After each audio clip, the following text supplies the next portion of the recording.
Hello, I wanted to talk about some books that I've acquired over the past few months that I want to work my way through, hopefully. So I wanted to start off with Intermezzo by Sally Rooney because I have actually already started this book, as you can see. I know not everyone is keen on Sally Rooney books because her style of writing is very unique and she does have a lack of punctuation, and I know not everyone likes that. But I have to say, I really did enjoy Normal People, and I'm, as I said, only like 100 pages into this and I am really enjoying it. So it basically explores the lives of two brothers in the wake of their father's death, and we kind of see, we get perspective into their lives, into their loves, and kind of how complex they are as characters, but also how different they are as characters. They are polar opposites, and it's really interesting to actually see kind of read about how different they are in the way they interact with one another, but also the way they interact with other people. And you know, it's set against the backdrop of like grieving and you know, family loss. So it is a book that I'm actually really excited to continue reading. I think I am going to really like it because, as I said, I'm only 100 pages into it and I really like it so far. So this is the first book, even though this is actually one of the more recent books I've got. But now I'll move on to the other things that I got a while back. Joyland by Stephen King. Kind of battered, as you can see. Just want to talk about that. So I'm a huge Stephen King fan and I've been really lax with my horrors lately, and I really want to read more horrors. So I wanted to pick up Joyland because, quite honestly, it seems like a book I'd really like. Firstly, I love Stephen King, but also the concept of this book. I mean, look at that cover. That says it all. It's about a college student who takes a summer job at a fair. He takes this job in hopes of forgetting about a girlfriend who broke his heart. But then obviously at this job, he encounters things and, you know, I mean, it's Stephen King. So, but yeah, I am really excited to read this, even though maybe it's not the time to read it. I mean, December, January would have been perfect time to read this because I am a bit of a mood reader. But I'm still excited to get into this. So, keeping the theme of like horror thriller, got Cabin at the End of the World. So I picked this up because I saw the movie. I didn't watch the movie. I saw the movie pop up and it seemed very interesting. So I was like, I have to read the book first. So it's basically about a family who vacation at a cabin, as you can see. And yet you can imagine what this would be about. You know, whenever there's a book or a movie about a cabin in the woods, something always happens. Something crazy happens. There's a murder on the loose, or everyone is paranoid, and I love that. Personally, I absolutely love that. So I think I'm gonna really enjoy this, and the reviews seem really good as well. So yeah, The Idiot by Elif Batuman. This I picked up a couple of months ago. I think back in January I picked this up, and quite honestly I really wanted to read this because written by a Turkish author. I'm Turkish and I have never read anything by Elif Batuman, and this book is highly praised. So yeah, I thought it was time.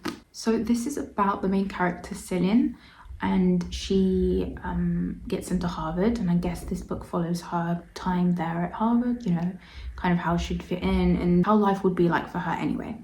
So yeah, quite simple, but I've heard Elif Batuman's a really nice writer, so it is a book that I'm really excited to read, and I've only heard good things about this. So the lighting's changed, so apologies for that. But anyway, I've got Human Acts by Kang. I've never read The Vegetarian, and I know that's what Kang is probably most known for, and I was considering picking up The Vegetarian as opposed to this book. But quite honestly, when I picked this up and I just randomly flicked through it and I read a page, the prose just seemed so good that I really wanted to get this instead. The fact that I just opened it to a random page and was so enticed, I was coming home with this book. I don't know too much about this book because it was very much like blindly. I picked it up very blindly. A lot of the other books I kind of knew about or had some preconceived notion towards. This one was very much in the store, saw it, took it home. Like, that is how it was with this.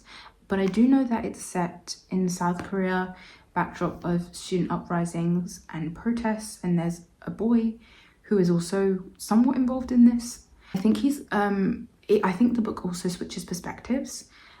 And I mean, yeah, I don't know a whole lot about it. As you can see, I did start a little bit, but I'll probably have to go back to that and just restart because I don't really remember anything. But I am actually really excited to get through this. I've got Blue Sisters. There's like a running theme here where I just get a newer book of a well-known author. This isn't planned. I haven't read Cleopatra and Frankenstein, even though that is a book I've really wanted to read. The reason I picked this up is because I'm part of a book club, and this was the read of that week. As you can see, I didn't actually read it. I never got around to reading it. But it is still a book I want to read, and I really do want to see if the author's actually good, because I've heard some good things. Yeah, I've heard this is very much like Little Women, and Little Women is one of my all-time favorite books. This is kind of a modern version of that. It's about a group of sisters, and one of the sisters passes away unexpectedly. And yeah, I think it just delves into their lives and kind of them coming back together and returning. I am excited to read this. Hopefully I'll like it, and then I'll pick up Cleopatra and Frankenstein. So, Funny Story by Emily Henry.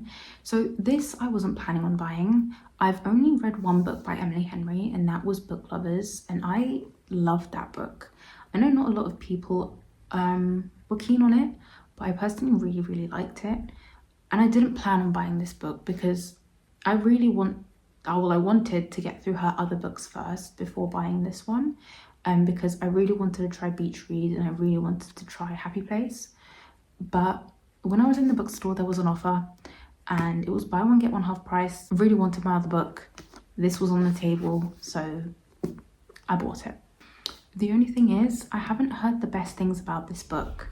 I've heard a lot of people aren't too keen on it, but then again, not a lot of people were keen on Book Lovers, and I love that. So hopefully I'll actually like this. This one I'm actually super excited for. The Third Gilmore Girl, which is basically Kelly Bishop's memoir. I wanted to buy this when it first got released. It was £20. So as much as I wanted to buy it, I couldn't really justify spending £20 on a book. Not in this economy. But then, half price. You know I was gonna get this. I adore Kelly Bishop. I think she is so talented. I've watched probably everything she's in. I'm not gonna lie.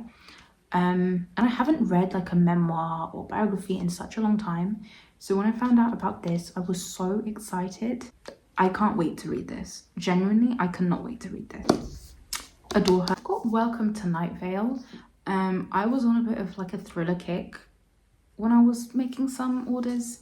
This I made with the Stephen King order.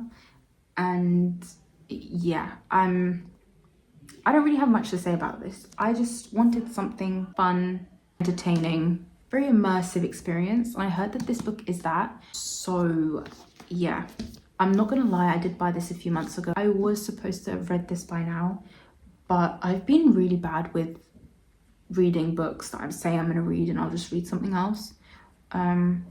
So that's my bad. But yeah, the final two books I actually got a few days ago and it wasn't planned at all. The price was so good, and I knew that eventually I would read these books, even if it would be on my Kindle. So I thought to buy them because why not? So I got The Fine Print and Terms and Conditions by Lauren Asher. I don't know if this was a good move on my part because I'm not gonna lie, I have been on a bit of a romance kick lately. I've been reading so many romances and for some reason I'm not bored yet. These books I've heard very mixed reviews on. So I don't know, maybe it was a bad thing buying these. I could have read them for free on my Kindle, but quite honestly, it was £2.50 and £3.